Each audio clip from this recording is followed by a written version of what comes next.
श्रुतगङ्गा हिमाचलं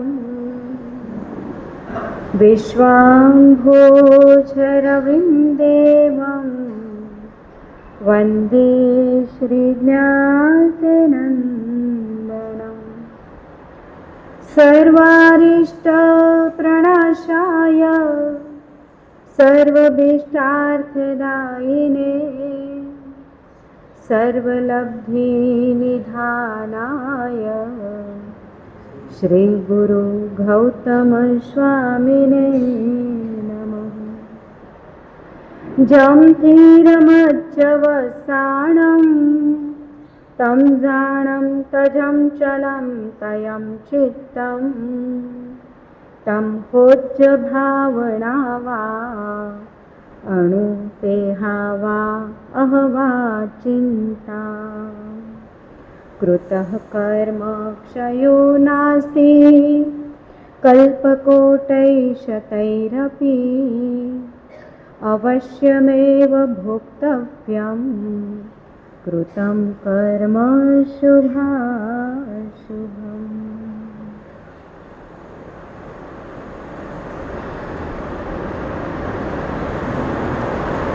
अनंत उपकारी अनंत करुणाना भंडार तारक तीर्थंकर परमात्मा चरम तीर्थपति श्रवण भगवान श्री महावीर परमात्माना शासनना परमार्थने पामेला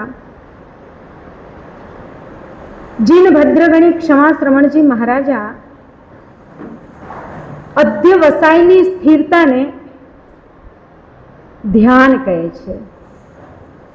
शुं कहे छे? अध्यवसायनी स्थिरता એને ધ્યાન કહે છે।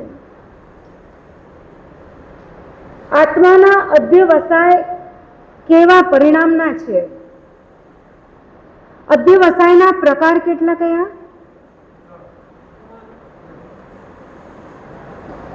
4 બરાબર। અધ્યવસાયના પ્રકાર કેટલા કયા? તો કે છે 4 કયા? 4 માં પહેલું અશુભ, બીજું શુભ, ત્રીજું शुद्ध અને ચોથું પરમ શુદ્ધ કે શુદ્ધતમ।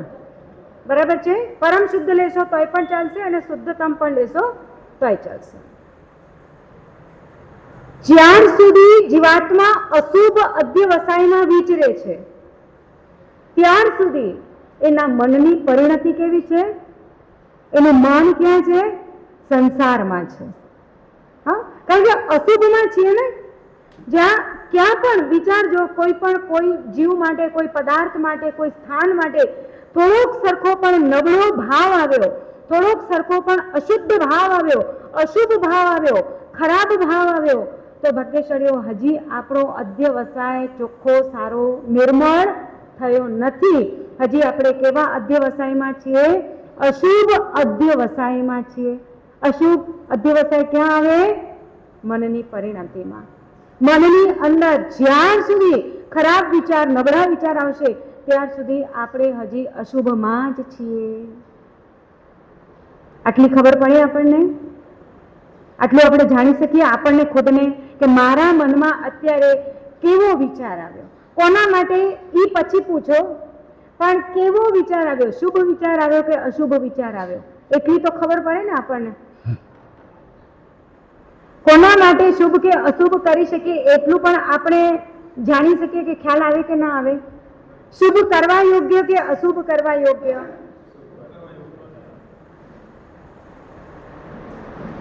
બીજા માટે કદાચ આપણને ખબર ન પડતી હોય ને કે આના માટે સારું કરું કે ખોટું કરું, શુભ કરું કે અશુભ કરું, પહેલા પોતાના ઉપર વિચારવાનું। સૌથી પહેલો એ અભ્યાસ પોતાના માટે, પોતાના ઉપર વિચારવાનો કરવાનો કે મને શુભ ખપે છે કે અશુભ ખપે છે?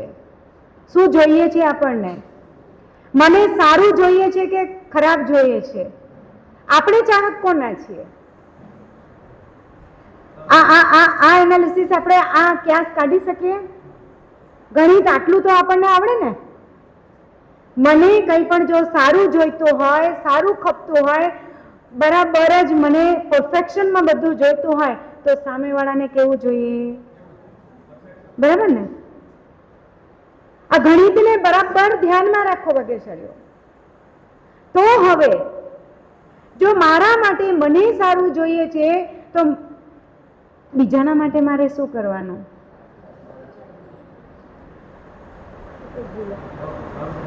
મને કોઈ પણ પદાર્થ સારું, ઊંચું, સારી ક્વોલિટીનું, બ્રાન્ડેડ એવું જોઈએ છે તો બીજાને હું કેવું આપું? બરાબર. આ શુભ અધ્યવસાય એટલે આપણે અશુભમાંથી બહાર નીકળી કરી અને કમસે કમ શુભમાં તો આવીએ. પહેલા પ્રકારના અધ્યવસાય અશુભ અધ્યવસાયમાંથી બહાર નીકળી કરી અને આપણે શુભ અધ્યવસાયની અંદર પ્રવેશ કરીએ. જેવું શુભ આવશે ને, નહીં મને જોઈએ છે ને એવું એને જોઈએ છે. જમવા બેસતા હો ને, જ્યારે જમવા બેસતા હો ત્યારે પોતાનું આપણે પેટ ભરતા હોઈએ, આપણે આપણા પેટની અંદર જ્યારે ભોજન પધરાવવાની ક્રિયા કરવા માટે તત્પર થઈએ તો સૌથી પહેલા આ શુભ અધ્યવસાયમાં પ્રવેશ કર્યો કહેવાશે. શેમાં કર્યો? શુભ અધ્યવસાયમાં પ્રવેશ કર્યો કહેવાશે. જેટલા શુદ્ધમાં જાશું અને પછી એમાંથી શુદ્ધમાં આવશું, શુદ્ધમાં આવશું એટલે પરમ શુદ્ધમાં પ્રવેશશું. એક પછી એક પગથિયું, એક પછી એક સાંકળ એમાં જોડાતી જશે, પણ શરૂઆત અશુભમાંથી બહાર નીકળવાની કરો. જેટલા અશુભમાંથી બહાર નીકળશું, પાછળ ત્રણેય સારા છે, પાછળ ત્રણેય બેસ્ટ છે, બહુ ઊંચી કક્ષાના છે.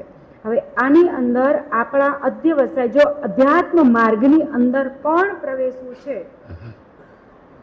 અધ્યાત્મ માર્ગમાં પ્રવેશવા માટે જ્ઞાની પુરુષો આપણને શુદ્ધ કે શુભ કે પરમ શુદ્ધ અવસ્થાની અંદર પ્રવેશવા માટે બહુ જ મસ્ત મજાના માર્ગદર્શનો આપી રહ્યા છે. અને એમાં એક માર્ગદર્શન છે કે તમને તમારા પોતાના દેહ માટે પણ જેટલી પવિત્રતા કરવી છે, માનસિક ભાવો માટે પણ જેટલી પવિત્રતા કરવી છે, એના માટે એક ધ્યાનની પ્રક્રિયા છે અને ધ્યાનની પ્રક્રિયા છે કાયોત્સર્ગ. સમજાય છે? કાયોત્સર્ગ ક્યાં કરો છો?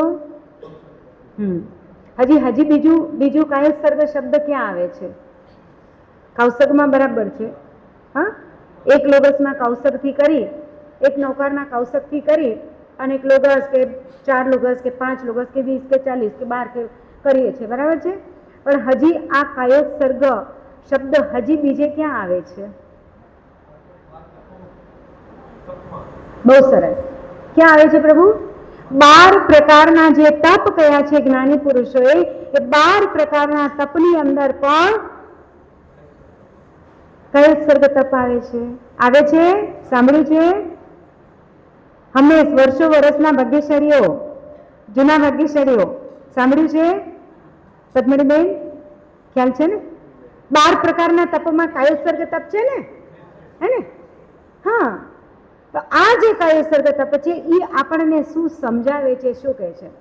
જો જ્યારે કાયોત્સર્ગ કરવા બેસો છો ને, અંતરના અધ્યવસાયને જો શુદ્ધ અને શુભ કરવા છે તો એના માટે જ્યારે કાયોત્સર્ગ કરવા આપણે તૈયાર થઈએ છીએ ત્યારે અરિહંત પરમાત્માને એક પ્રકારની આપણે કમિટમેન્ટ આપીએ છીએ. શું કહીએ છીએ ત્યાં? જાવ અરિહંતાણમ ભગવંતાણમ નમુકારેણમ ન પારિણી તાવ કાયમ. શું બોલો છો? ઠાણેણમ મોણેણમ જાણેણમ અપ્પાણમ બોશીરામ.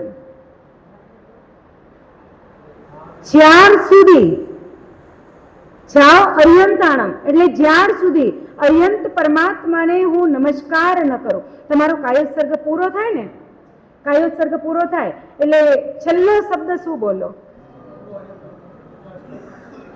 ચંદેશુ નિમ્મલેરા આયચીશુ એમ પયાસરા સાગરો ગંભીરા સિદ્ધા સિદ્ધિ મમ દિશંતુ બોલાઈ ગયું. પછી શું બોલવાનું? બરાબર? શ્રાવકો શું બોલો છો? નમો અરિહંતાણમ બોલો છો ને, બરાબર છે? એટલે શું કમિટમેન્ટ કરી હતી તમે? જાઓ અરિહંતાણમ ભગવંતાણમ, અરિહંતાણમ ભગવંતાણમ એટલે જ્યાર સુધી અરિહંત પરમાત્માનું ભગવાનનું સ્મરણ ના કરું, એટલે એનો ઉચ્ચાર ન કરું, ત્યાર સુધી મારો કાયોત્સર્ગ. એટલે અરિહંત પરમાત્માને તમે કમિટમેન્ટ આપી. હવે અહીંયા યાદ રાખજો કે શું કાયોત્સર્ગમાં છે? પેલો જેવો પૂરું થયું કૌશક 4 કે 5 લોગસનો શબ્દો બધા પૂરા થયા અને એની સાથે શું બોલવાનું? મનની અંદર જ હજી ક્યાં ઉપર હાથ જોડીને પછી નમો ઓરિયંતાણમ બોલવાનું હોય કે નીચે હાથ રાખેલા હોય ત્યારે જ બોલવાનું હોય? હાથ હજી કાયોત્સર્ગ મુદ્રામાં હોય ત્યારે નમો ઓરિયંતાણમ બોલવાનું કે હાથ ઉપર આવી જાય, જોડાઈ જાય પછી નમો ઓરિયંતાણમ બોલવાનું?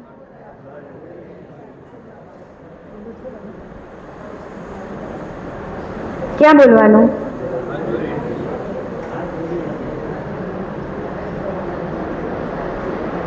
હાથ હજી આપણા નીચે જ છે. હાથ હજી આપણા નીચે જ છે. શું બોલ્યા હતા અહીંયા? જાઓ અરિયંતાણમ ભગવંતાણમ નમોકારણમ, નમસ્કાર ન કરો. અરિયંત પરમાત્માને નમસ્કાર ન કરું ત્યાર સુધી મારે કાયોત્સર્ગ પાડવાનું નથી.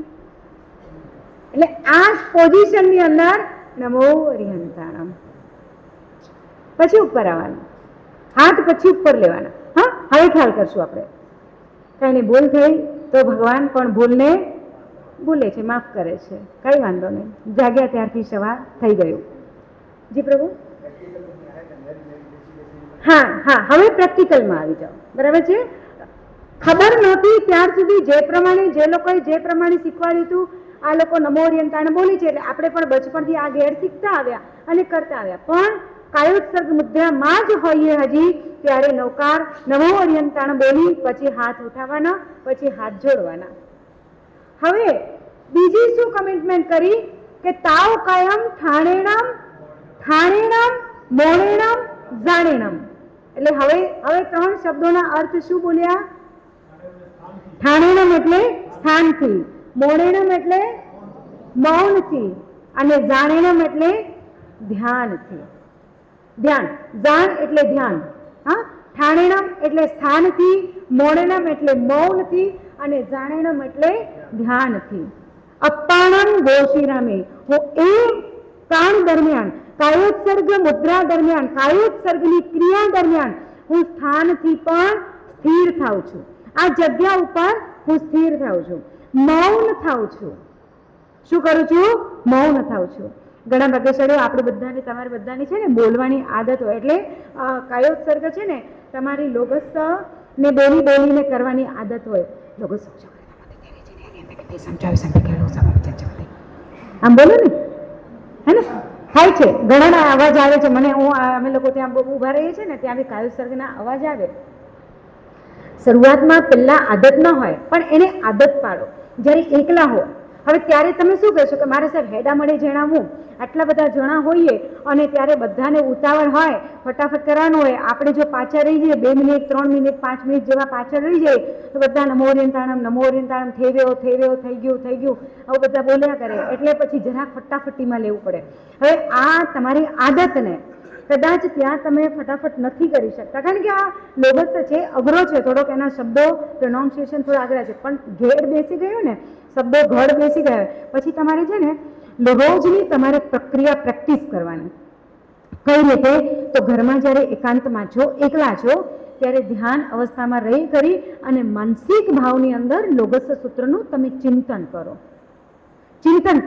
અને જે ચિંતન તમારું થશે એ ચિંતનની અંદર એક તો ભાવ યાત્રા થશે, શબ્દ યાત્રા થશે, અક્ષર દેહ યાત્રા થશે અને સાથે સાથે તમારી મૌનની એક પ્રક્રિયા થશે, પ્રેક્ટિસ થશે. સમજ્યા? એટલે જ્યારે તમે એકાંતમાં હો, એકલા હો ત્યારે આ એક પ્રેક્ટિસ કરો. જેટલી પ્રેક્ટિસ તમારી ઘેર તમારી બરાબરની મજબૂત થશે, તમારા અભ્યાસની અંદર જેટલું આવશે એટલા તમારા બાહ્ય અધ્યવસાયો શુદ્ધ થશે અને પરમ શુદ્ધ થશે. સાથે સાથે મૌનની સાધના કેળવાશે, સાથે સાથે શબ્દ યાત્રા, અક્ષર યાત્રા, વાક્ય યાત્રા અને આ એક સૂત્ર જે છે એ સૂત્રની પર તમારી એક ભાવ યાત્રા થશે. ભાગ્યશાળી આપણે થોડાક સમય રહી કરી અને અહીંયા લોગસ સૂત્રની ભાવ યાત્રા કરવાનો એક વિચાર છે, ભાવના છે કે આપણે આ પ્રક્રિયા કરશું કે લોગસ સૂત્રની પણ એક ભાવ યાત્રા છે. એને કઈ રીતે કરવાનું, શેના માટે કરવાનું છે? જ્ઞાની પુરુષોએ આપણને આ બધી જ સાધનાઓ જે આપી છે એ સાધના એક સાધના જે છે જીવ શાસનની અંદર કોઈ પણ સાધના ક્યારે નિષ્ફળ નથી. આની અંદર જો તમે પહેલી જ ગાથા બોલશો લોગસ સૂત્રની, લોગસ સૂત્રમાં કેટલી ગાથા છે? એક મિનિટ, અહીંયાથી કોઈને ખ્યાલ છે લોગસ સૂત્રની અંદર ગાથા કેટલી છે? એના શ્લોક કેટલા? જી પ્રભુ, 7. બરાબર છો? કન્ફર્મ? ખૂબ સરસ. જો અમારા શ્રાવકોને પણ ખબર છે કે લોગસ સૂત્રની અંદર કેટલી ગાથા છે, કેટલા શ્લોક છે? 7. બરાબર છે? 7 શ્લોક છે. અને એના પદ કેટલા છે? એના પદ કેટલા? પદ કેટલા? 7 into 4. 7 into 4. 7 ગુણ્યા 4. પદ બેની આવે એક લાઈનમાં. હા હા હા.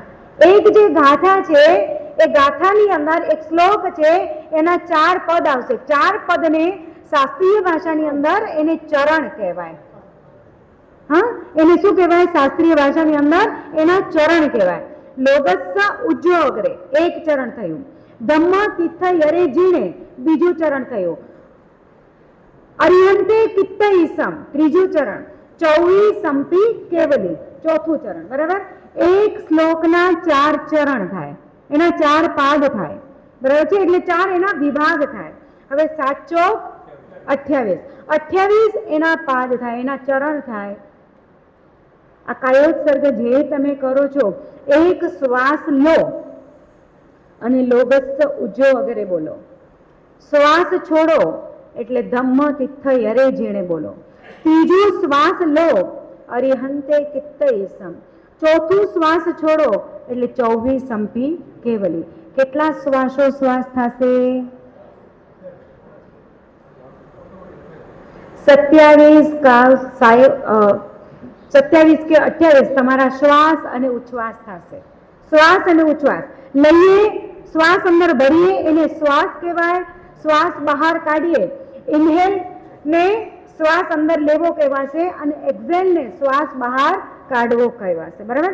શ્વાસ એટલે ઇન્હેલ અને ઉચ્છ્વાસ એટલે એક્ઝેલ. બરાબર છે? ઉચ્છ્વાસને તમે બહાર કાઢો છો, શ્વાસને તમે અંદર લો છો.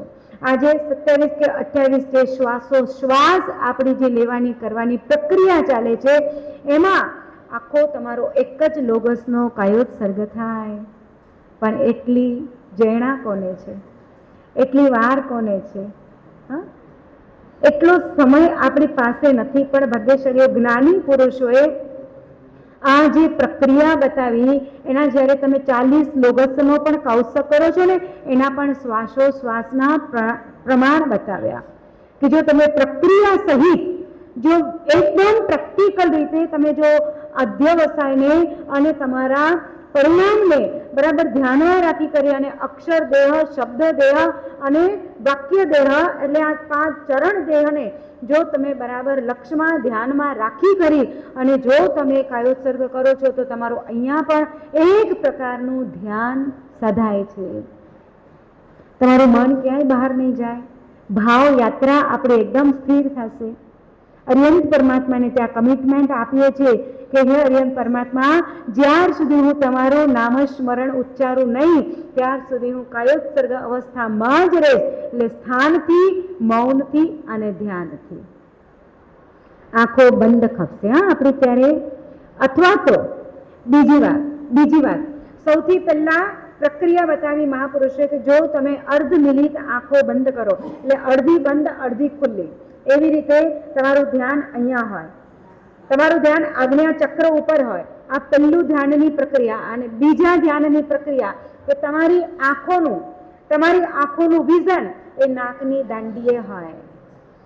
આપણી આંખોનું વિઝન જે છે, નજરની કેન્દ્રિતતા છે, નજરનું કેન્દ્ર સ્થાન છે, એ નાકની દાંડી હોય.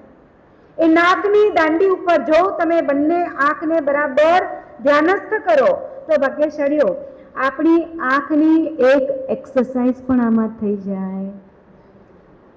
ખેંચાણ આવ્યો? અનુભવ્યો ખેંચાણ?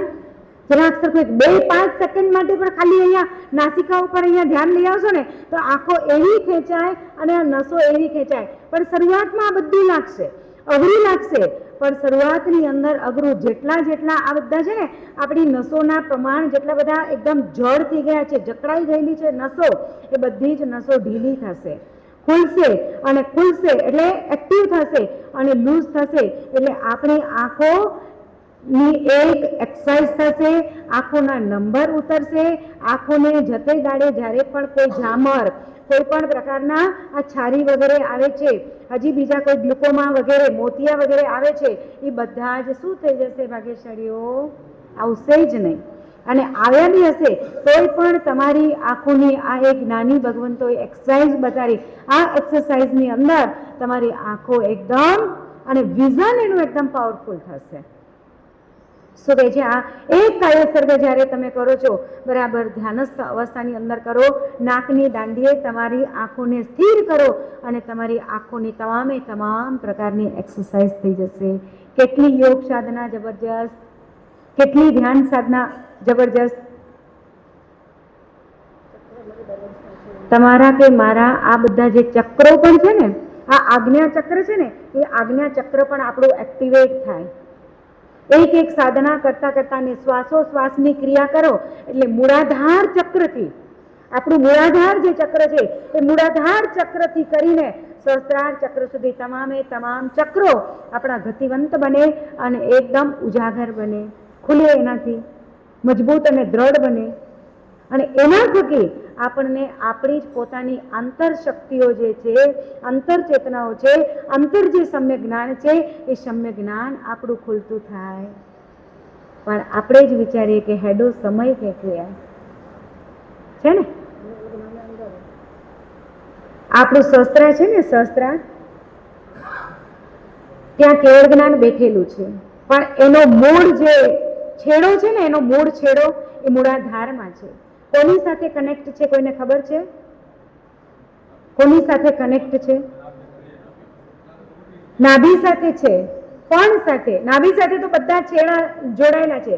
જો ત્યાં 1 કે 2 કે 4 સ્વિચ બોર્ડ હશે, પણ આટલા બધા પંખા, લાઇટો, આ બધાના કનેક્શન, આ બધાના કનેક્શન, એ ક્યાંક 1, 2, 4 ઠેકાણે હોય, પણ એના જોડાણ કેટલા છે કે 20-25 જોડાણ અહીંયા હોય.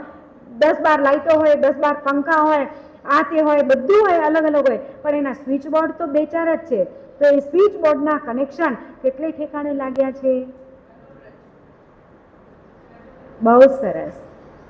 આપણી જે કરોડરજ્જુ છે, તમને કે મને જે આ રીડ મળી છે, કરોડરજ્જુ મળી છે, આપણી કચ્છી ભાષાની અંદર લઠજુ છે કે કોઠજી લઠ, બરાબર.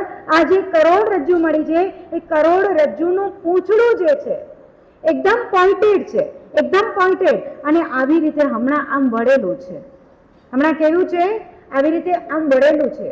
પણ જેમ જેમ સાધના આપણી દ્રઢ થતી જાય, લક્ષ્યપૂર્વકની આપણી સાધના થતી જાય, તેમ તેમ તેમ તેમ તેમ તેમ ધીમે ધીમે ધીમે ધીમે ધીમે ધીમે આ આપણું જે પૂંછડું વળેલું છે ને કરોડરજ્જુનું, એ ધીમે ધીમે ખુલે અને સ્થિર થાય, એકદમ સ્ટ્રેટ થઈ જાય.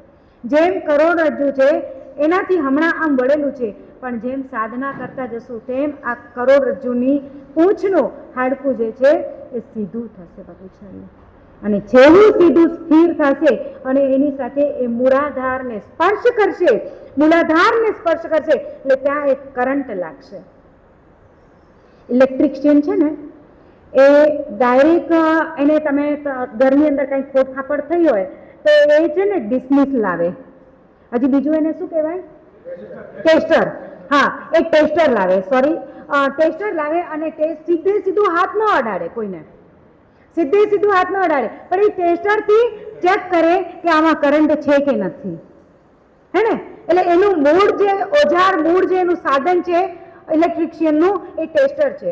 અને એ જ્યારે ટેસ્ટર લાવે એટલે એના બોર્ડની અંદર કે વાયરને કે તારને કે એ ટચ કરાવશે કે ભાઈ આમાં કરંટ આવે છે કે નહીં, એટલે એમાં લાઇટ થશે, ઝબકારો આવશે એટલે એને ખબર પડશે કે આમાં કરંટ છે કે નહીં, અને પછી જે એને ક્રિયા કરવી હશે એ કરશે. આ જે આપણે રીડનું જે આ હાડકું અત્યારે વળેલું છે ને, એ એક અત્યારે ટેસ્ટર જેવું છે, પણ ટેસ્ટર જરા હજી સેલ વગરનું છે. આપણે બનાવી રાખ્યું છે. કઈ રીતે? તો કે છે કે મિથ્યા ભાવોની અંદર રહેતા રહેતા, કસાયોને વાસિત થતા થતા, સંસારના ભોગોની અંદર આસક્ત થતા થતા, સંસારના ભાવોની અંદર રત રહેતા રહેતા આપણે જે આપણી મૂળ સાધનાનું જે પાયો હતો અને મૂળ સાધનાની જે પકડ હતી એ મૂળ સાધનાની પકડ આપણે ભૂલી ગયા. હવે શું કરવાનું? ટેસ્ટરને એક્ટિવેટ કરો. ટેસ્ટરને એક્ટિવેટ કરો અને જે આ વળેલું જે છે એને મૂળાધાર સાથે એનું ટચઅપ કરાવો. જેવું મૂળાધાર સાથે એ ટચ થશે, એ સ્પર્શ કરશે અને એની સાથે જ એક કરંટ લાગવાની શરૂઆત થશે. ત્યાં ભાગ્યશાળીઓ, આજે આપણને ખબર નથી, આ બધું આપણને કાલ્પનિક લાગે, પણ એક વખત તમે અનુભવ કરશો અને તમારી અંદરની જે જાગૃતિ આવશે, તમારી પોતાની જ સ્થિરતા આવશે, તમારી પકડ તમારા પોતાના હાથે જ્યારે તમે પકડ રાખતા શીખશો, જાણશો, ઓળખશો અને જે એક કરંટ આવશે, જે એક સ્પર્શનાઓ આવશે, જે એક અનુભૂતિઓ આવશે, અલગ અલગ પ્રકારની અનુભૂતિઓ થાય.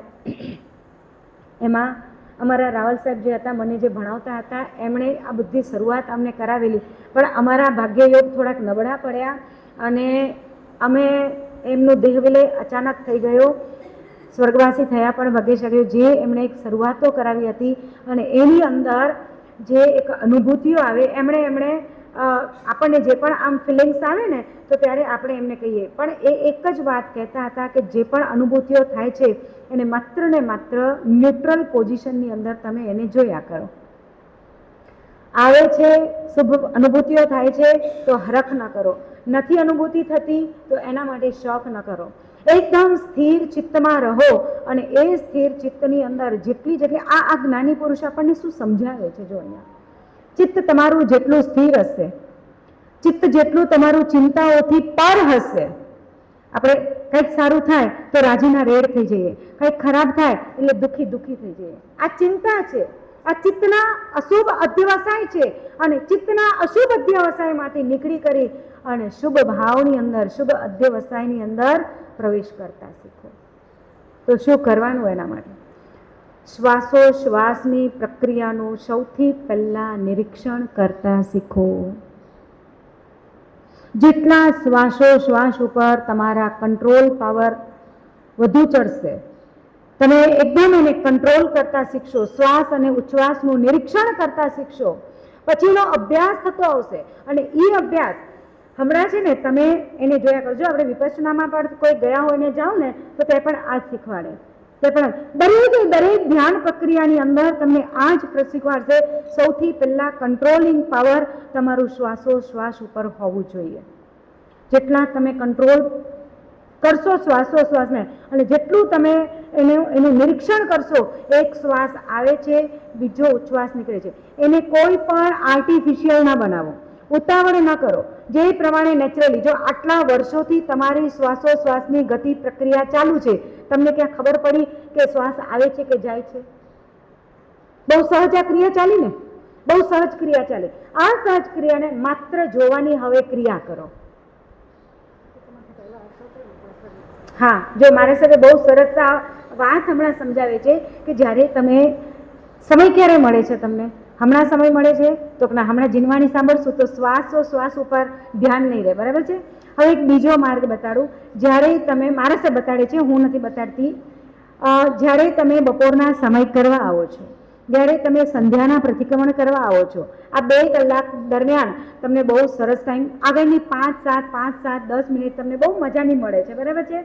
ગૌલી, આ અષ્ટમંગલ વગેરે પણ શીખો છો, એમાં પણ તમારી બધાની અનુમોદના. અડધો પોણો કલાક વહેલા આવો છો. પણ હવે જ્યારે તમે સામાયિક કરવા બેસો, બોલનારા 1 જણા બોલે છે, ક્રિયા કરાવનારા 1 જણા ક્રિયા કરાવે છે, બાકી બધા બેઠા બેઠા ત્યારે શું કરશો? બોલો, શું કરશો? એનું સાંભળવાનું બરાબર. એ જે બોલી રહ્યા છે, આરાધક જે આરાધના કરાવે છે, એનું તમે સાંભળશો બરાબર છે, પણ સાથે સાથે હાથ જોડી, આંખ બંધ કરી અને જે તમારું અત્યારે શ્વાસ ચાલે છે, ઉચ્છ્વાસ ચાલે છે, એના ઉપર તમે બરાબર ધ્યાન કેન્દ્રિત કરો. તો શું થશે? એનાથી પહેલા જ્યારે બધા આવો, ખુરશીએ બેસો, આસન બિછાવો, ચરવલો રાખો, મુપત્તી રાખો, પછી ચોપડી કાઢો, માળા કાઢો, ત્યારે કોઈક બાજુવાળી બેનપણી હોય, કોઈક પડોશી હોય કરે અને એની સાથે વાતો કર્યા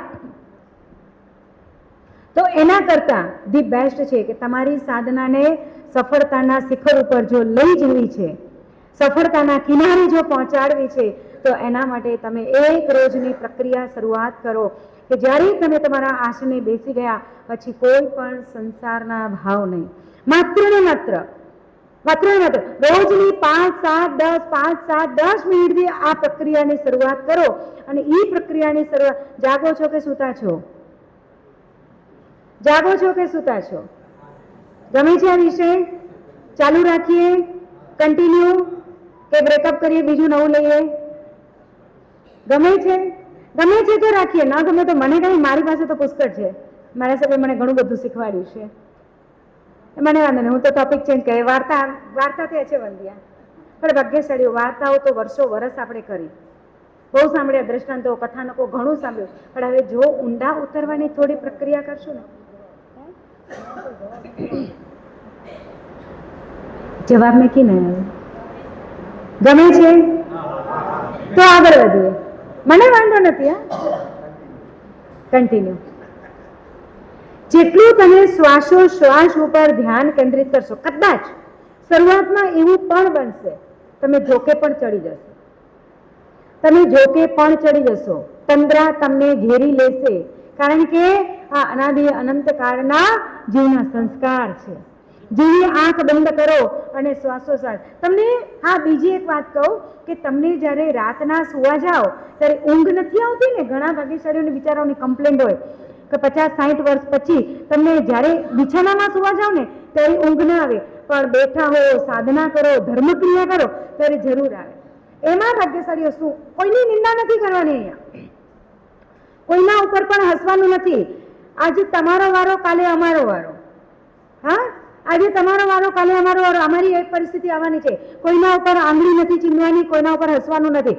આ એક દર્શનાવરણીય કર્મનો ઉદય છે, દર્શન મોહિનીનો કર્મનો ઉદય છે, અને આ ઉદયના કારણે તમને ત્યારે જોકું ચડે છે. પણ એના માટે જો એક્ટિવ રહેવું હોય તો એક પ્રક્રિયા કરો. જે પાછળ ટેકો છે ને એને છોડી દેતા શીખો. આ એક જાત અનુભવ. આ એક પ્રક્રિયા. અને બીજું, કદાચ તમને જોગું આવે છે, ખબર પડે, આવતા આવી ગયું, પણ પાછા જો જાગૃત બનવું છે તો કાં તો એ સ્થાને ઊભા થઈ જાઓ, કાં તો 2-5 વખત, 5-7-10 વખત આંખને પટપટાવી લો, આંખને જરાક ચોરી લો, એટલે પાછી આંખ તમારી એકદમ એને એક્સરસાઇઝ મળશે ને, એટલે પાછી એ એક્ટિવ બની જશે, પાછા તમે એકદમ તરોતાજા થઈ જશો. હવે શું કરવાનું? તમે જ્યારે, એ વાત કરી મેં કે જ્યારે તમે સુવા જાઓ છો, રાતના ઊંઘ તમને એકદમ સમય ઉપર નથી આવતી. હવે શું કરશો? તમે બિછાને સૂઈ જાઓ.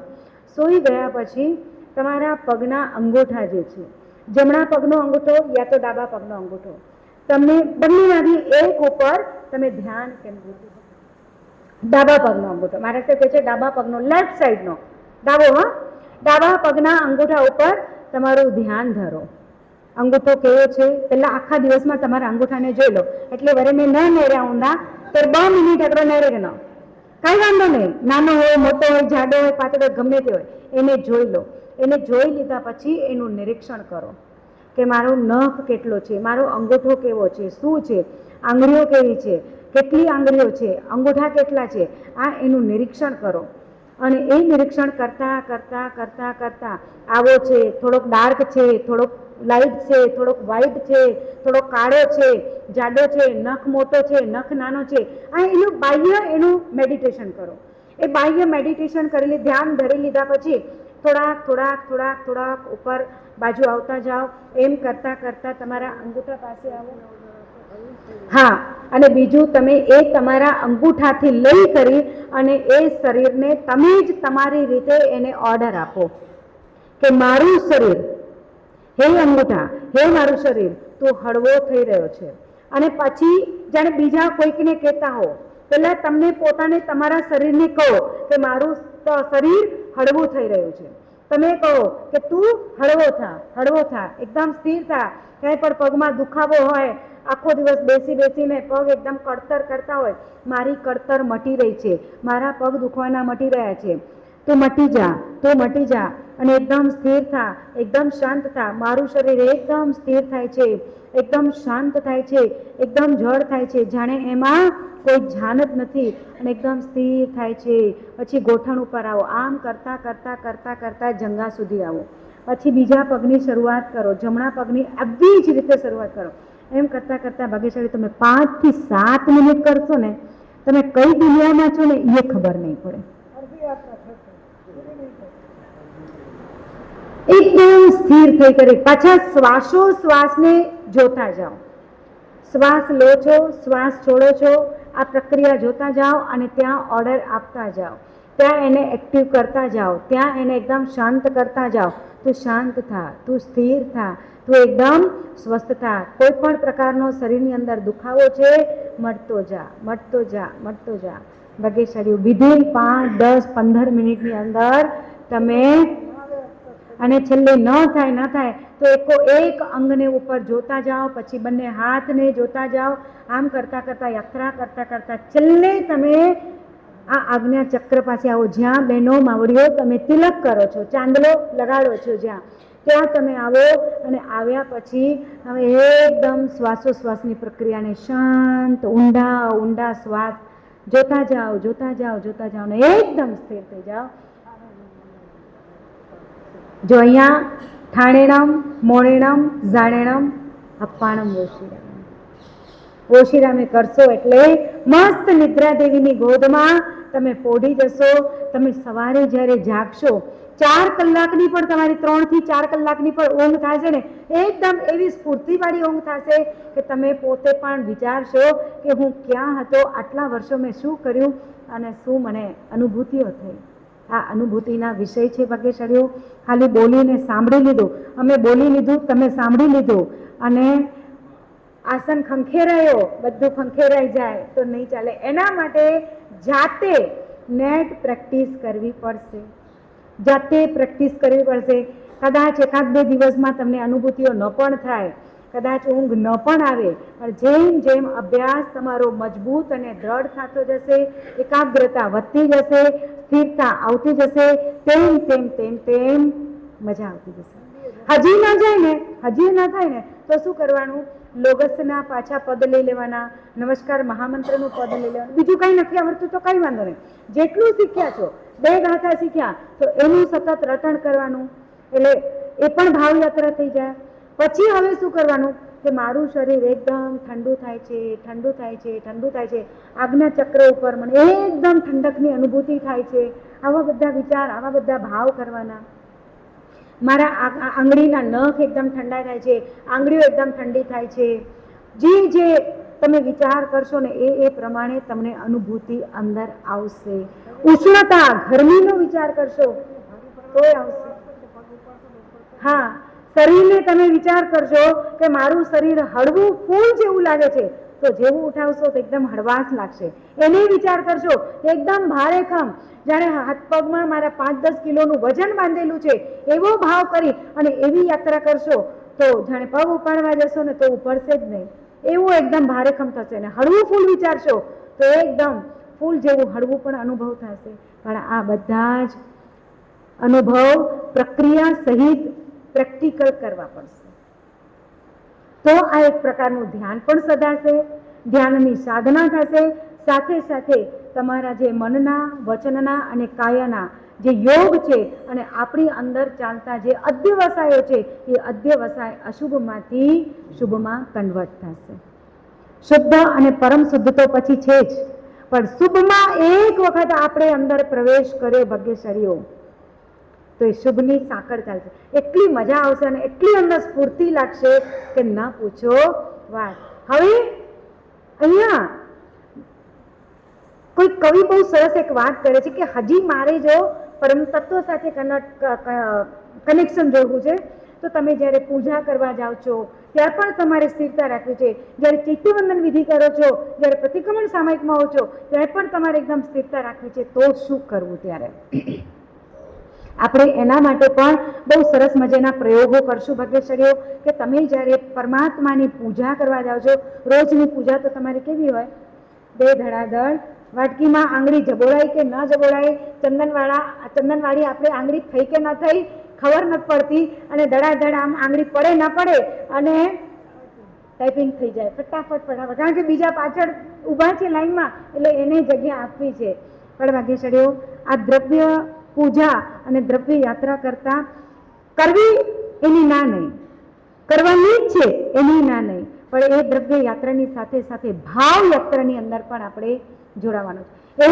એક પરમાત્માના અંગ ઉપર જ્યારે તમે પૂજા કરતા હો, જ્યારે તમે સ્પર્શના કરતા હો, ત્યારે શું ભાવ લાવવાનો, ત્યારે કયા વિચાર કરવાના, કઈ સ્ફૂર્ણાઓ અંદરથી લાવવાની, અને પરમ તત્વની સાથે સાથે આપણા પોતાના દેહને કઈ રીતે એનું ઐક્ય કેળવવા શીખવાનું, આની પણ આપણે સમજૂતી મહાપુરુષો આપણને આપશે કે એક અંગો પર જ્યારે તમે પૂજા કરો છો ત્યારે પણ શું વિચાર અને શું ભાવ યાત્રા કરવાની. જેટલી યાત્રા ભાવથી કરશું એટલું તમારું ઐક્ય જળવાશે, અને જેટલી યાત્રા આપણે ટાઈપિંગ વાળી કરી એટલું ઐક્ય આપણું તૂટશે, જોડાશે નહીં પણ તૂટશે. એટલે આપણે ઐક્ય જોડવું છે કે તોડવું છે? જોડવું છે ને? બરાબર છે નાવડીઓ? ખૂબ સરસ, ધન્યવાદ. ભદ્રગુપ્ત સુરીજી મહારાજા બહુ સરસ મજાની એક વાત કરી રહી છે. પોતે એમની છે ને જ્યારે અવસ્થા, એક છેલ્લી અવસ્થા હતી, એમને કેન્સર થયું હતું છેલ્લા સમયની અંદર. કર્મનો ઉદય એવો હતો કે શરીરે તો વ્યાધિ આવી, પણ સાથે સાથે જે સથવારે સાથે હતા ને એ એને વારાફરતી બધા જ છોડતા ગયા. ક્યાંક સ્વર્ગવાસી એટલે કાળધર્મને પામ્યા, અને ક્યાંક કોઈક એમને સમૂળઘા છોડી ગયા. ત્યારે ભદ્રગુપ્ત સુરી મહારાજા મનથી ના તૂટ્યા, હૃદયથી ના તૂટ્યા, શરીરથી કદાચ એકલા બન્યા હશે, પણ એમણે પોતાનું અનુસંધાન પરમાત્મા સાથે કેળવી લીધો, અને હવે પરમાત્માને પોતાના માતા તરીકે, પોતાના પિતા તરીકે, પોતાના સખા તરીકે, પોતાના ભાઈ તરીકે, પોતાના સર્વસ્વપણા તરીકે એ પ્રભુનો એણે સ્વીકાર કરી લીધો કે પ્રભુ, આ જગતની અંદર ભલે બહારના બધા મને છોડીને જાય, પણ તું તો મારો છે ને, મને કોની ચિંતા? હે ત્રણ જગતના નાથ, જો તું મારો ધણી મારે માથે બેઠો હોય તો મને શેની ચિંતા? આનંદગંજી મહારાજા પણ ઋષભદેવ પરમાત્માના પ્રથમ સ્તવનની અંદર શું વાત કરે છે? ऋषभ जिनेश्वर प्रीतम माहरो रे और न चाहू रे कंतरी जो साहिब संगन परिहरे रे भांजे सादी अनंत ऋषभ जिनेश्वर प्रीतम माहरो. ऋषभ जिनेश्वर परमात्माने आनंदगंजी महाराजाए केवा गण्या કે એ ઋષભ પ્રભુ તમે કોણ છો? મારા પ્રીતમ છો. ऋषभ जिनेश्वर प्रीतम माहरो रे और न चाहू रे कंत. હવે હું તમે જો મારા પ્રીતમ થયા હો તો હવે હું બીજા કંતની ક્યાં વાંછા કરું, ક્યાં ઈચ્છા કરું? કદાચ ભાગ્યશાળીઓ તમારા સંસારિક જીવનની અંદર એક કન્યા અને એક યુવાન પુરુષ જ્યારે મળે છે અને સપ્તપદીના 7 ફેરા કે ચોરીના 4 ફેરા જ્યારે ફરે ત્યારે અગ્નિની સાક્ષીએ 7 જન્મ આપણે જન્મ જન્માંતર ભેગા રહેશું, જોડે રહેશું. આ ચોરીના 4 ફેરાની અંદર કે સપ્તપદીના 7 ફેરાની અંદર એ અગ્નિને કમિટમેન્ટ અપાય છે, બરાબર? આપ્યું છે ને ત્યારે, હા, પણ એ જોડો મેળો અખંડ રહે કે ના રહે કોને ખબર છે? હે ને? ક્યારે તૂટી જાય, ક્યારે છૂટી જાય, ક્યારે તું તારા રસ્તે, હું મારા રસ્તે. પણ અહીંયા કહે છે આનંદગંજી મહારાજ કહે છે કે આ સંબંધ તો મેં હવે એવો બાંધ્યો છે કે આ જન્મ તો શું, અનંતા જન્મ પણ મારે કરવા હોય ને તો હવે મારો અને તારો છેડો નહીં છૂટે. કારણ કે એક વખત મેં હૃદયથી અંતરની શુદ્ધ પરમ શુદ્ધ પરિણતિઓથી, પરમ શુદ્ધ અધ્યવસાયથી મેં તને મારો પ્રીતમ માની લીધો છે. और मैं चाहूं रे कन ત્રીજો સાહિબ સંગ ન પરિહરે. જે વિજાયમાન થઈ જાય ને, એકદમ તુષ્ટમાન થઈ જાય, એ પછી હવે સંગ ના છોડે. ત્રીજો સાહિબ સંગ ન પરિહરે રે ભાંજે સાદી અનંત. ભલે કદાચ અનંત કાળની અંદર ભાંજગર થાય, છૂટા થઈએ, પણ શરીરથી કદાચ છૂટા થઈએ, પણ અંતરના તારથી તો તું અને હું બંને એક જ રહીએ. ભાંજે સારી અનંત. વચ્ચે કદાચ અનંતો કાળ તારો કે મારો છૂટો થવાનો અવસર પણ આવે, પણ આ છૂટા થવાના અવસરની અંદર આ શરીરથી તું કે હું બંને છૂટા થઈ જાય. જો અત્યારે પણ આપણે કદાચ જે સિદ્ધ ભાવની અંદર, સિદ્ધ લોકની અંદર જે અનંતા સિદ્ધ આત્માઓ પહોંચ્યા, નિમનાથ ભગવાનના સ્તવનની અંદર ઘણા ભાગ્યશાળી બહેનો બોલો છો ને માવડીઓ, કે નાના હતા કોઈક જન્મની અંદર ત્યારે સાથે જમ્યા હશું, સાથે રમ્યા હશું, સાથે ગેડી દાડા રમ્યા હશું, સાથે લડ્યા હશું, સાથે ઝઘડ્યા હશું, બધી ક્રિયાઓ સાથે કરી હશે, પણ આજે તમે પ્રભુતાઈ પામ્યા. આજે તો તમે પ્રભુતાઈને પામ્યા અને હું તો ક્યાં છું? હું સંસારે રખડું છું. બંનેનો છેડો છૂટો થઈ ગયો. આપણે અહીંયા રહી ગયા એ સાદી અનંત કાળ માટે સિદ્ધલોકના નિવાસી થઈ ગયા, પણ તે છતાંય કનેક્શન ક્યાં છે આપણું? કનેક્શન કોની સાથે છે? લગાવ કોના સાથે છે? આ લગાવ શ્વાસે શ્વાસે કેળવતા થઈ જાઓ. આ લગાવને શ્વાસે શ્વાસે એની સાથે ગાંઠ બાંધતા થઈ જાઓ. ક્રિયા પ્રક્રિયા સંસારની અંદર રહ્યા છતાં ગમે કરવી પડતી હોય, કદાચ મજબૂરીથી ક્રિયા પ્રક્રિયા કદાચ સંસારની કરવી પડતી હોય, પણ એનો તાર તો ચાદી અનંત કાળ માટે એની સાથે જોડાયેલો હોય. એવા ભદ્રગુપ્ત સુરી મહારાજ એ કહે છે કે બધા ભલે મને છોડીને જાય, પણ હું તને ના છોડું.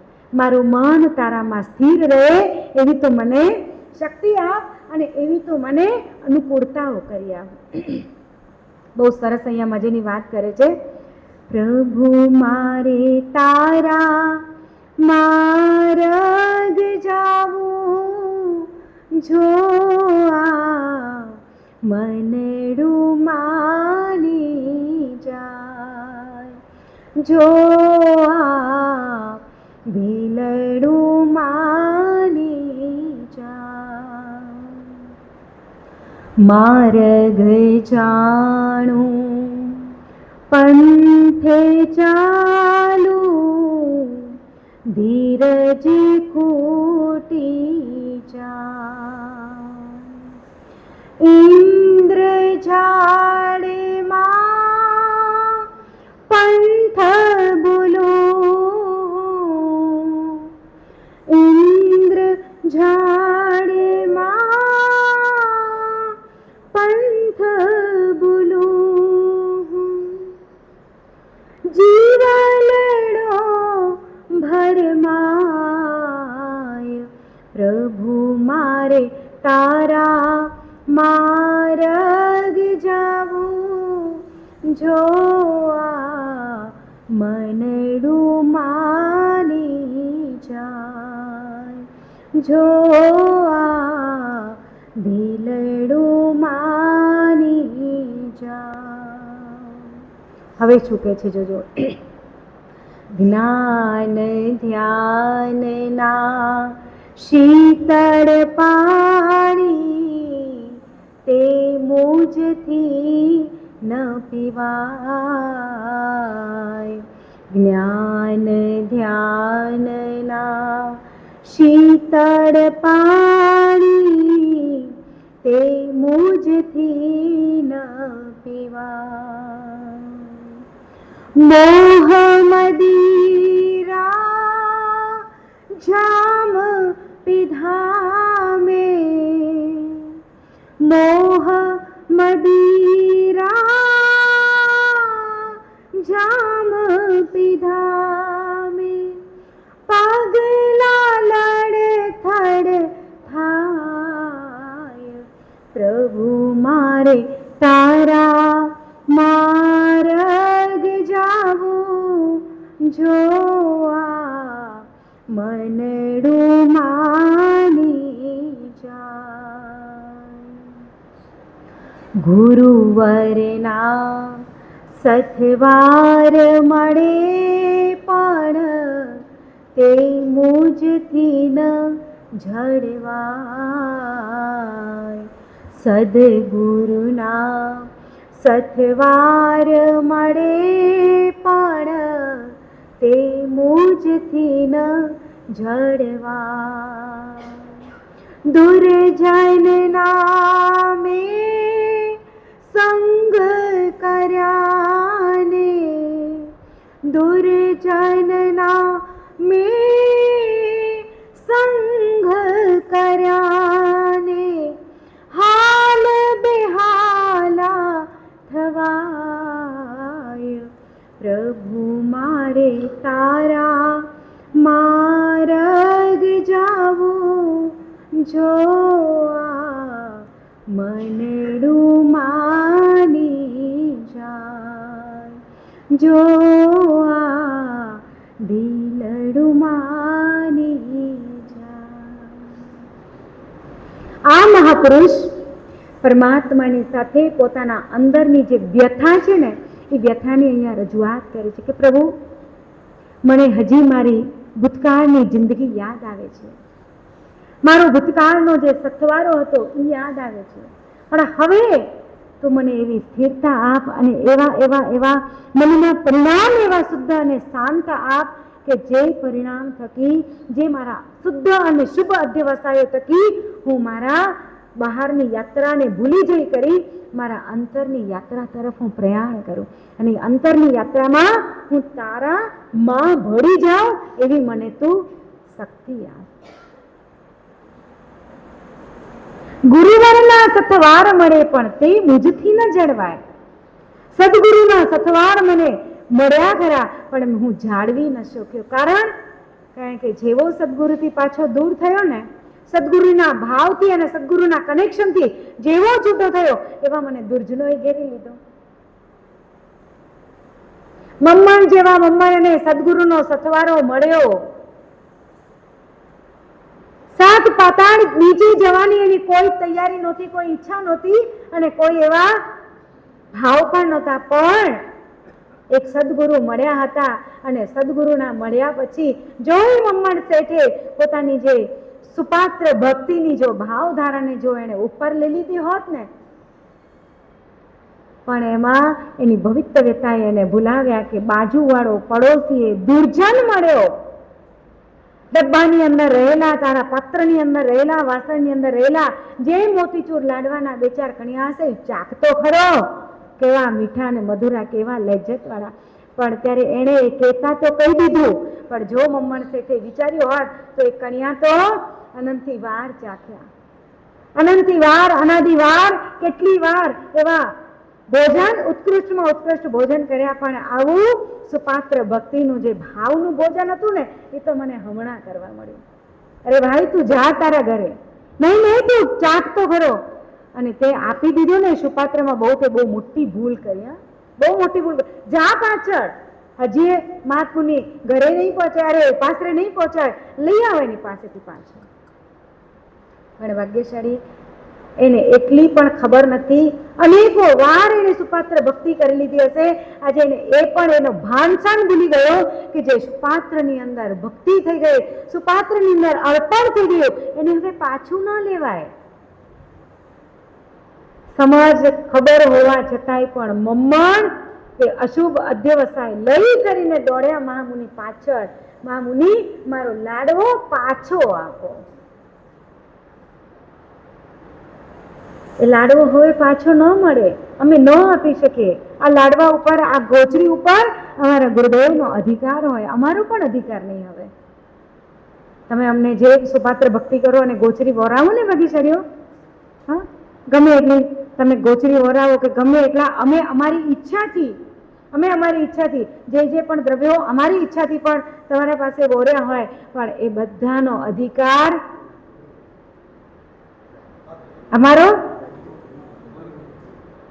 એટલા પણ મીઠા મધુરા ઉત્તમ દ્રવ્યો તમે અમને, હું નાની હોઉં એટલે તમે મારા માટે પણ, મારા સાહેબ તમે નાના છો, તમે તો હજી ઉંમરલાયક છો, વાપરો વાપરો, આ બદામું વાપરો, આ વાપરો, તે વાપરો, એટલો આમ ભાવ અને ભક્તિથી ઓરાવો ઓરાવો. પણ ભાગ્યશાળી એ બધાનો અધિકાર અમારા ગુરુનો, અમારો નહીં. અમારા ગુરુ જે આપે ત્યાંથી વરી લેવાનું, વાપરી લેવાનું.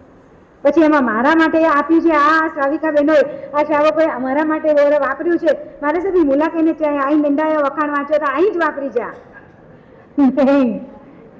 હા, તમે કહેતા રહેજો, કઈ વાંધો નહીં, તમે તમારા ભાવ દર્શાવતા રહેજો, પણ ચાલ તો અમે અમારી ચાલતા રહેશું. હા, ચાલ અમે અમારા પાત્રની અંદર આવેલી જે ભક્તિ છે, સુપાત્ર ભક્તિ તમે જે કરી છે, એનો અધિકાર અમારા ગુરુદેવનો હોય, પછી અમારો અધિકાર નહીં. મમ્મણને કહે છે, હે મમ્મણ, એ પાત્રનો અધિકાર, એ સુપાત્રની અંદર ભક્તિ જે કરી તમે, એનો અધિકાર મારો નથી, મારા ગુરુનો છે. મારા ગુરુ જે કહે કરે ઈ હું કરું, બાકી નહીં. પણ મમ્મણના પરિણામ એટલા બગડ્યા, એવડા બગડ્યા કે મમ્મણને લાડવો જ જોઈતો હતો ને અશુભ અધ્યવસાયની અંદર મમ્મણ બિચારા એનું પ્રાયશ્ચિત ન કરી શક્યા, એ બંધનને છોડી ન શક્યા. એક રાત જો ઉપર આપણા અધ્યવસાય, આ અશુભ અધ્યવસાય જો ટકી જાય ને, રહી જાય ને, શુભ અધ્યવસાય એક રાતથી ઉપર રહે તો પુણ્યનો બંધ પડે છે, અને અશુભ અધ્યવસાય એક રાતથી ઉપર જો ટકી જાય, રાત જો વીતી ગઈ તો અશુભ અધ્યવસાયના બંધ પડી જશે. એટલે કોઈ પણ નબળો વિચાર આવે, નબળા પરિણામ, નબળી ભાવના, ખરાબ વિચાર, એને રાત થાય ને એ પહેલા એને ઓશીરાવી દેજો, નહીં તો એનો બંધ પડી જશે. અનુબંધમાં ન ચાલ્યું જાય આપણો અધ્યવસાય, એનો ખાસ ખ્યાલ રાખજો. 24 કલાકની અવધિમાં રાત્રિ એ વીતવી ના જોઈએ, બીજી સવાર ન થવી જોઈએ. એનાથી પહેલા તમે સુવો, એનાથી પહેલા બધા જ અશુભ અધ્યવસાયને ઓશીરાવી. મમ્મણ શેઠે આ અધ્યવસાયને ઓશીરાવ્યા નહીં, અને અશુભ અધ્યવસાયમાં જાતા જાતા જાતા વોય મારો લાડવો, હાય મારો લાડવો, વોય મારો લાડવો, હાય મારો લાડવો. હા, અશુભ અધ્યવસાયે એને 7મી નરકના દર્શન કરાવ્યા. ક્યાં જવું પડ્યું? હમણાં ક્યાં છે મમ્મણ શેઠ? હમણાં ક્યાં છે? હે, કયા દેવલોકમાં? 33 સાગરોપમના પ્રભુ મમ્મણ શેઠ હમણાં ક્યાં હોવા જોઈએ? કેટલા વર્ષો પૂર્વે થઈ ગયા? હે, મોક્ષ में? બહુ સરસ. 5 મને કે છેડો અસાજો જલેવાનો 2500 વર્ષ થયા છે, બરાબર છે. મહાવીર પરમાત્માના વારાની અંદર, કાળની અંદર થયા. ક્ષણિક મહારાજા વગેરે વગેરે, આ બધા સુલસા શ્રાવિકા, કોણિક મહારાજા, અભયકુમાર, આ તે બધા અંબર શ્રાવક વગેરે બધા થયા, બરાબર. એ વારાની અંદર શાલિભદ્રજી વગેરે. તો હમણાં જો 33 સાગરોપમની નરકની જો સ્થિતિ હોય, 7મી નરકની સ્થિતિ હોય, મિનિમમ 10,000 વર્ષ, હા મિનિમમ, ઓછામાં ઓછા 10,000 વર્ષ. તો કેટલા વર્ષ થયા છે? પહેલી નરકનું મિનિમમ 10,000 વર્ષ, બરાબર. તો જઈને જો પહેલી નરકમાં બી મિનિમમમાં ગયા હોય તો 10,000 વર્ષ, તો કેટલા વર્ષ થયા? બરાબર. તો ક્યાં હોવા જોઈએ? નહીં સ્વર્ગમાં, નહીં મોક્ષમાં. ભાગ્યશાળી બહુ જ આપણી ગણતરીમાં ન આવી શકે એટલા વર્ષો, એટલો સમય ત્યાં લાગશે એમને. આ એક કર્મ તો છે, પણ બીજાએ અનેક કર્મો ભેગા કરી અને આ મમ્મણ શેઠ ત્યાં પહોંચ્યા છે. અશુભ અધ્યવસાયને શુભની અંદર કન્વર્ટ કરતા શીખી જઈએ તો ધ્યાન સાધના તમારી કે મારી શ્રેષ્ઠાથી શ્રેષ્ઠ થશે. ભાવના અધિકારની અંદર મહાપુરુષ એવા વીરભાણ કુમાર અને ઉદયભાણ કુમાર બંને પોતાની જે અત્યારે બાળ અવસ્થા છે એને સહજતાથી, સ્વસ્થતાથી અને મસ્તતાથી પસાર કરી રહ્યા છે. ક્યાંય પણ કોઈ નબળા સંસ્કાર આ બાળકોની અંદર ન ઘરકાવ થઈ જાય, ન પડી જાય, એના માટે વડીલો પણ બહુ સાવધાન છે. અને અમે પણ ખરાબ સંસ્કારી ન થઈએ, વડીલો પ્રત્યેના વિનય બહુમાન ભાવને કંઈ પણ ચૂકી ન જઈએ. આની પરિણતિ કોની તૈયાર છે? આ બંને રાજકુમારોને છે કે વડીલો પ્રત્યેનું બહુમાન ક્યાં તૂટી ન જાય, એના માટે ખાસ સાવધાન અને સાવચેત છે. સામે બંને પક્ષ એવા જ મળ્યા છે, શ્રેષ્ઠ મળ્યા છે, એટલે બાળકોની અંદર પરિણતિ પણ શુદ્ધ અને શ્રેષ્ઠ ઘડાતી જાય છે. ઘડતર થઈ રહ્યું છે ને, આ ઘડતર, આ સંસ્કાર, કે બાળકો બહુ જ કોમળ હૃદયના, બહુ જ નિર્મળ અને પવિત્ર બની રહ્યા છે. એમ કરતા કરતા મોટા થાય છે. 72 કળા શીખી લીધી છે. એમના જોડે જેટલા પણ નગરજનોના આ ઉંમરના, એનાથી નાની કે મોટી ઉંમરના જેટલા પણ બાળકો ભણી રહ્યા છે, એ બધાને મહારાજા ભણાવી રહ્યા છે, અધ્યયન કરાવી રહ્યા છે, અને બહુ જ સંસ્કારી અને બહુ સારા બાળકો પાકી રહ્યા છે.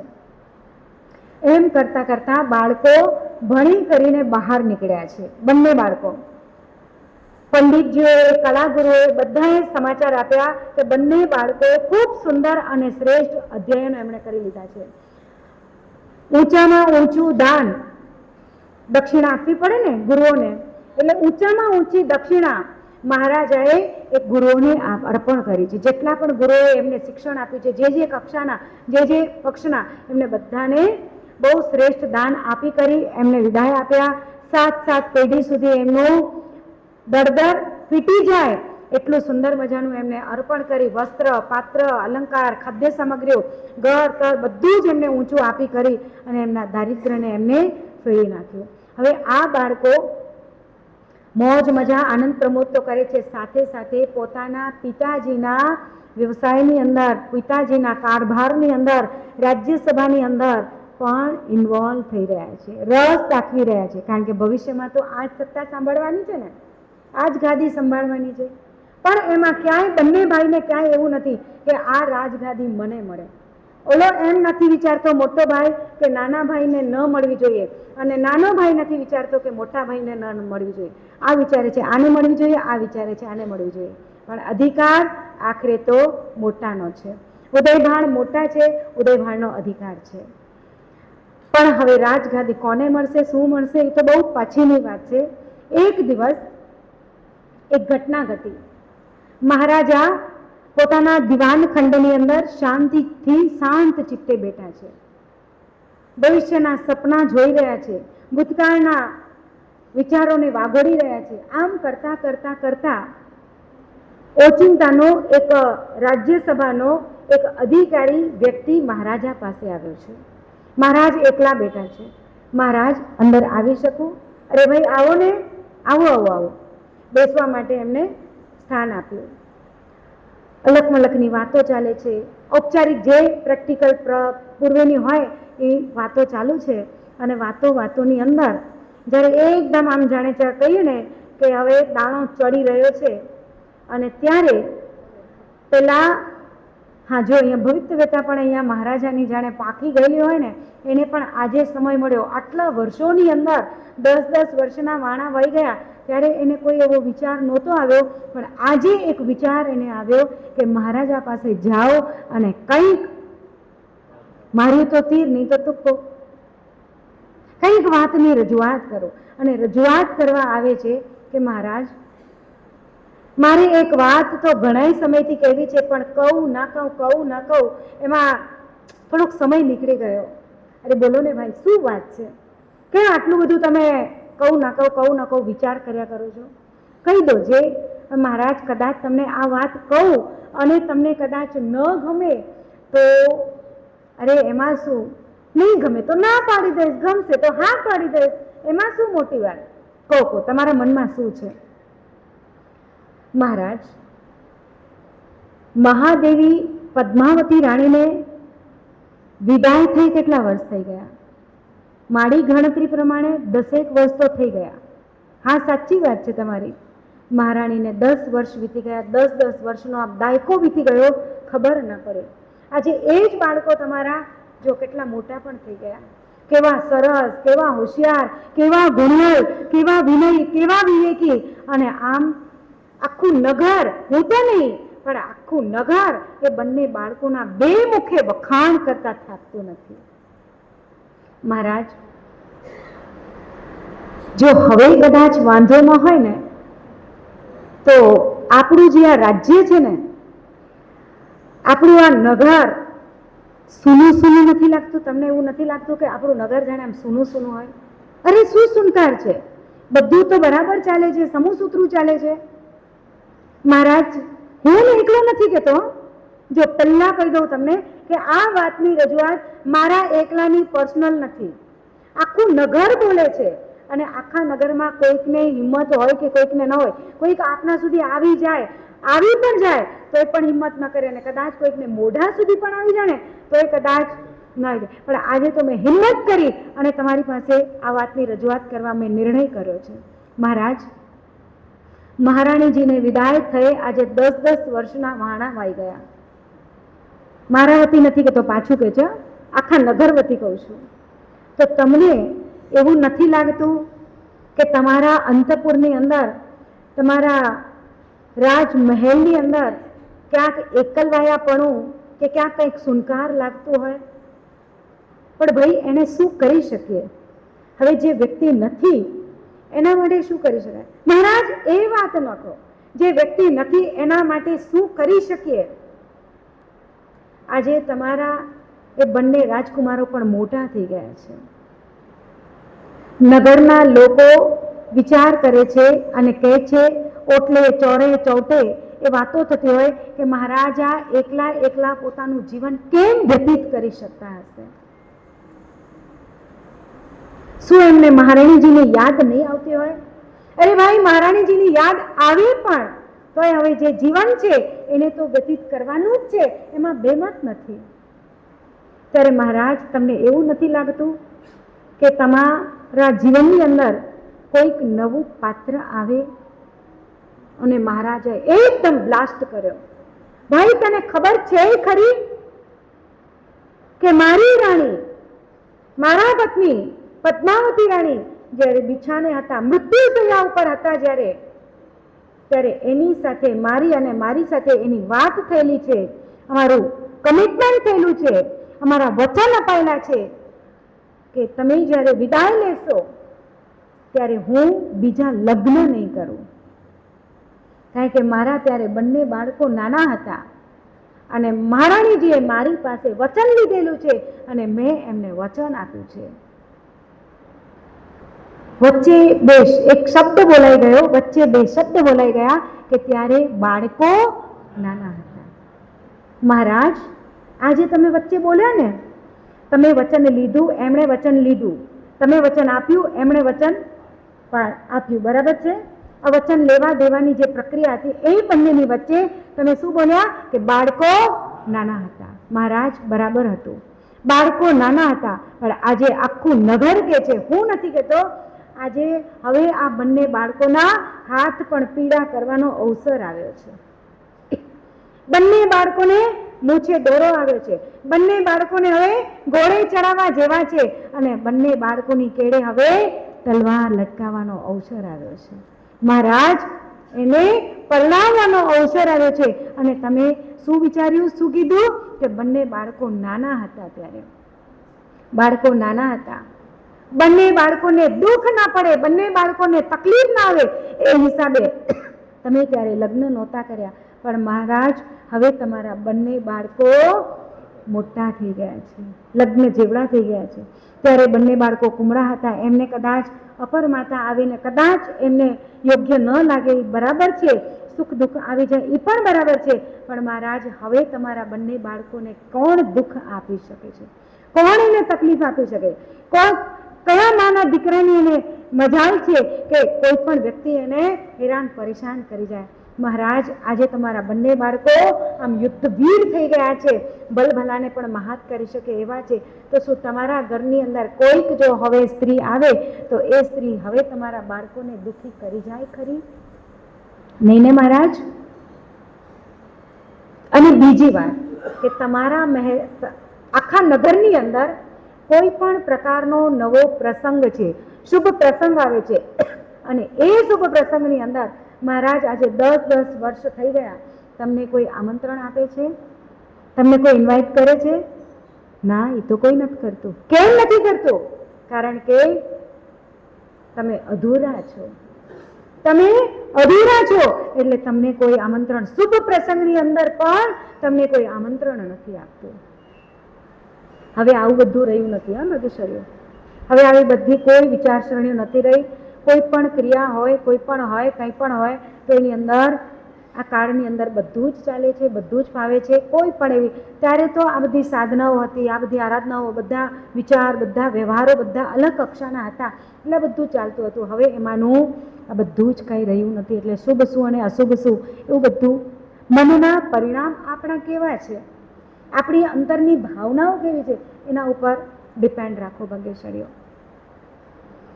મહારાજા એકદમ વિચારવંત બની ગયા કે મને સાચી વાત છે કે મને કોઈ શુભ પ્રસંગની અંદર કોઈ આમંત્રણ નથી આવતું. મહારાજ વિચાર કરવા જેવો છે કે નહીં? હું નથી કહેતો, આખા નગર વતી કહું છું. પાછું 3-4 વખત દોરાવી આ જ વાત ઉપર લઈ આવે છે. મહારાજ જાઉં છું, સોચજો, વિચારજો, શું કરવું શું ન કરવું. વધઘટ કંઈ બોલાઈ ગયો હોય તો અમે પણ પ્રવચન પૂરું કરીએ ત્યારે શું બોલીએ? જીનાજ્ઞા વિરુદ્ધ કંઈ પણ બોલાયું હોય તો મિચ્છામી દુક્કડમ. ભાગ્યશાળીઓ, આ મિચ્છામી દુક્કડમ તો ત્યારે થાય કે પરમાત્માની આજ્ઞા વિરુદ્ધ કંઈ પણ ઉચ્ચાર થઈ ગયો હોય તો એની ક્ષમા માંગવાની છે. કારણ કે ઉત્સૂત્ર પ્રરૂપણા એ પણ એક મોટું પાપ છે.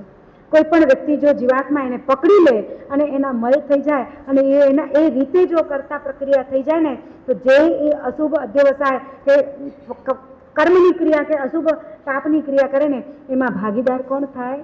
પ્રવચનકાર થાય. ભાગ્યશાળીઓ, એટલે ખૂબ સાવધાન રહેવા જેવું છે. આ કાળની અંદર શુભા અહીંયા ઉઠે છે અને મહારાજાને કહે છે કે મહારાજ વધઘટ કંઈ બોલાઈ ગયું હોય તો માફ કરજો, પણ વિચાર તો ચોક્કસ કરજો કે બાળકો પણ મોટા થઈ ગયા છે અને તમને કોઈ પ્રસંગની અંદર આમંત્રણ. આ બંને વાતોએ મહારાજાને અપ ટુ બોટમ એકદમ ઊભા કરી દીધા, વિચારવંત કરી દીધા. હવે મહારાજા એમાં સહમત થશે કે નહીં એ આપણે આગળ વિચારશું. ભાગ્યશાળીઓ, સંસાર છે, કર્મની ગતિ છે, એ કર્મ પ્રમાણે ચાલ્યા કરશે, સંસાર પ્રમાણે ચાલ્યા કરશે, પણ આપણે આપણા નિજના સ્વરૂપની અંદર હવે સ્થિર થઈએ. અધ્યવસાયને અશુભમાંથી શુભમાં, શુદ્ધમાં અને પરમ શુદ્ધની અંદર સ્થિર કરી આત્માનું કલ્યાણ કરીએ. એ જ જીનાજ્ઞા વિરુદ્ધ બોલાયું હોય મિચ્છામી.